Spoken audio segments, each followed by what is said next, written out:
Have you ever felt like you're the only one that thinks a certain way? As if everyone else is a part of the collective and you're the only oddity? What if I told you that you watching this video proves that that is, in fact, not true? See, it is extremely easy to nod along with things that don't quite resonate in an effort to keep the peace. However, it is extremely profound and radical to say, actually, I disagree. What if I told you that your unique way of thinking is actually a superpower? There is a silent debt that you incur when you choose to blend in with the masses. Fitting in is extremely overrated. Hey, I'm Shay. I'm currently on this journey of self-discovery where I ask myself and the universe the question, can I be happy? Pondering on this question has resulted in mild identity crises that have raised numerous philosophical questions. I've been having a rough year, as I assume that you probably have too. This week, correction, just today, because this week alone I've been hyperfixated on my body image and my toxic relationship with food. If you're interested in that video, let me know. This week, I've been thinking a lot about what it truly means to be an individual. Most of us think that we're individuals, but I personally think that most of us are full of shit. In theory, being unique, different, uncontrolled, unprogrammable is attractive, trendy, and cool.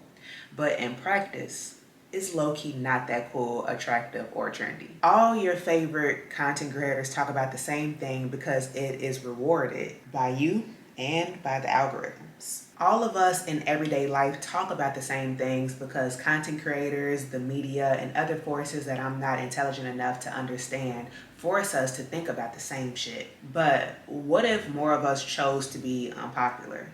What if those of us who are actually different chose to be revolutionary with our impact rather than conforming? What if we were actually brave enough to not be scary ass motherfuckers? One of my favorite phrases or songs is Earth is Ghetto. I say the phrase a lot casually. And because Earth is ghetto as hell, you can actively challenge everything that you think and everything that you thought you knew about influence, identity, and personal conviction. All right. Okay, so in the long run, conforming is very expensive. There is this unwritten rule in a lot of the world, certainly in the West, but we pretend that we're free, which is like, how can you be free when the West was founded on genocide and slavery? It's not given free. It's an unwritten rule that we should all keep the status quo.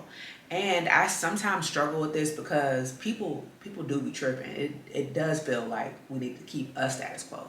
People be tripping, like hard, like real hard. An example of this is I believe in gender roles. Yeah, I know y'all like, ugh. I say this often and people don't like it, but I believe in gender roles. I'm not paying for dates, and if I was to get married, you, sir, he don't exist, but you, sir, are paying most, if not damn near all the bills. I don't open doors when a man is present. I like to stay silent when a man is around because I want him to be my protector. That's what society say, right? There's a lot of pressure, unfair pressure in that. Kind of like how there's a lot of unfair pressure that I'm expected to be this like sexual object and a professional cook and a baby maker and a cheerleader, but you know, another video for another day. I just feel like rules that seem sensible are cool. Like I'm cool with sensible rules. Like if it works for me, I'm like, yeah, I could do this. You know, I could keep it up. Ironically, even the most sensible rules can cause harm because rules are created to maintain order, and order is typically capitalism. And I'm privileged to identify with the sex and gender that I was assigned at birth, so I milk the hell out of it. Anytime I get the opportunity, I'm not paying for shit because I get paid less than a man, so I move accordingly and I fight back behind the scenes.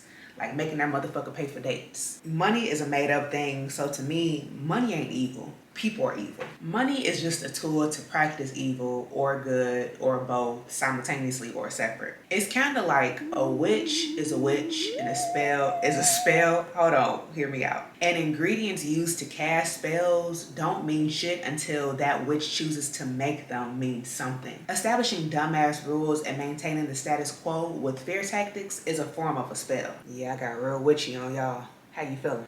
Y'all check off? Any older black person probably bounced. They probably like, she talking about that evil shit. I need some sage to burn, but imagine I'm burning the sage when I say I'm choosing to reverse Uno that spell. Send it back to center, unbind, break it. You're not finna cast no spells on me. I'm going to speak my mind because I am an individual. Sometimes participating in a rule while knowing damn right that that rule is stupid, like gender roles, for example, is a form of utilizing a privilege. I can participate in something, infiltrate it, and let people know that maintaining it, if it does not feel good for them, is fucking silly. But if you get paid more than me, you're gonna pay for this date, sir. Because though I don't pay for dates and I like to allow men to speak for me in public settings whenever I am with them, I also have an IUD. And I will say that he is a dumbass in public if he says something that goes against my morals. I know my privilege, and my privilege is pussy. Maintaining peace means that many of us must go against our own nature, and going against oneself creates this silent inner debt. A debt of insecurity, a debt of confusion, a debt of maintaining incredibly toxic systems. And I'm trying to be debt free. I'm tired of being in debt. Student loan debt, credit card debt, inner debt. Yeah, it's ghetto. Earth is ghetto.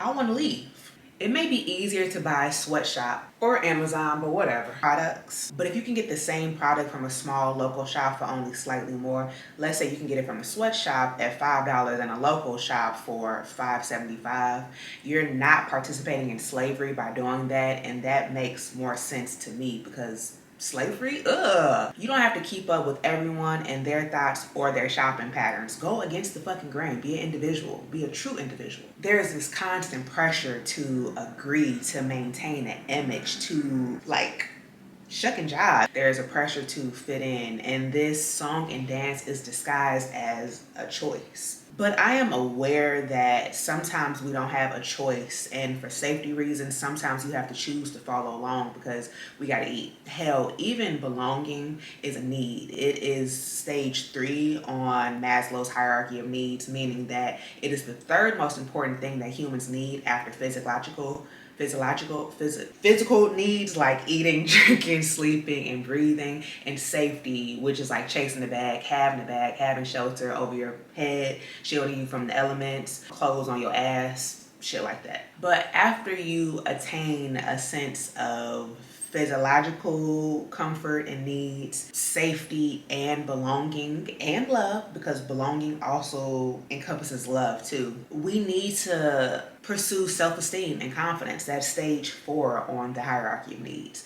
And to gain self-esteem and confidence, you also need to earn respect from others. And to earn respect from others, you must also respect yourself, or at least I feel like you should respect yourself, because it's like, fuck them, kinda, you know. Belong, but also not at the expense of yourself. This sense of respect is gathered through thinking, working, participating, and excelling in things, whatever it might be, even if it's one of those other things that I just listed. The best and most adored thinkers, activists, and athletes go against the grain.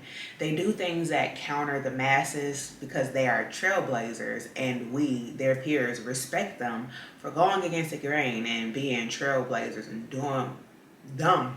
being authentically their self. From the day that you're born until the day that you die, you are in a stage of development. Humans are constantly evolving into their old age. We are always pursuing something, even if we think you can't teach an old dog a new trick. You can. Old people fall in love all the time. They be getting STDs in nursing homes and shit like that. You think they don't have a desire? Yeah, that desire don't be going. Sometimes it multiplies. Where you are right now, regardless of the accumulation of self-abandonment debt, start to pay that shit off and return to yourself. Return to your authenticity. Return to your inner child. Be yourself. Gain the respect of not only your peers, fuck most of your peers, honestly. Fuck most of them.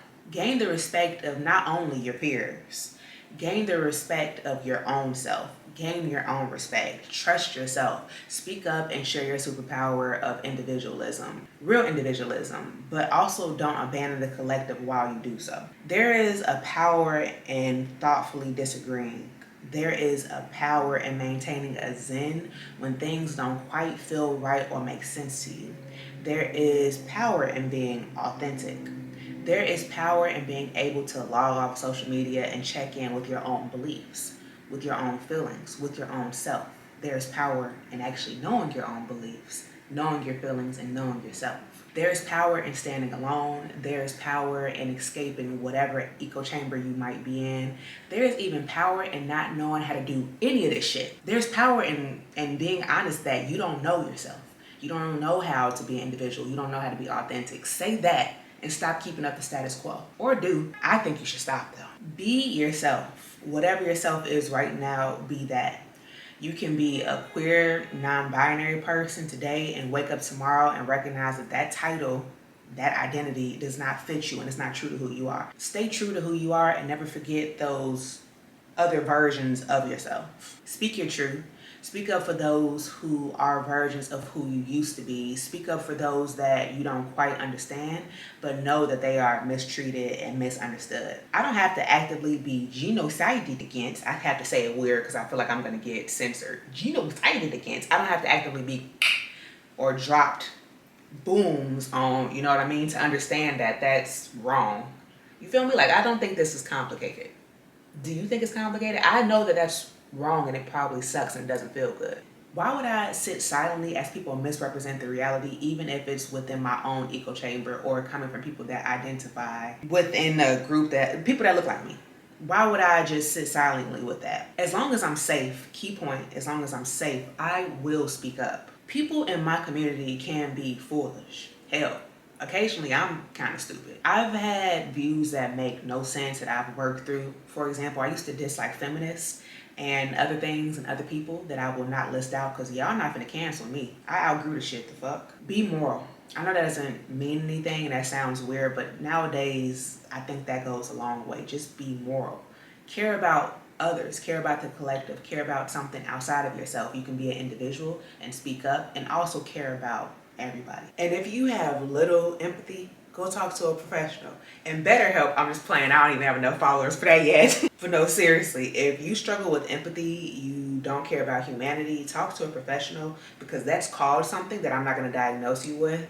And if you can get some help, go ahead and get some help so that we can get you off these streets until you feel better. When you genuinely care, you're empathetic, you're gentle, you want what's best for the collective.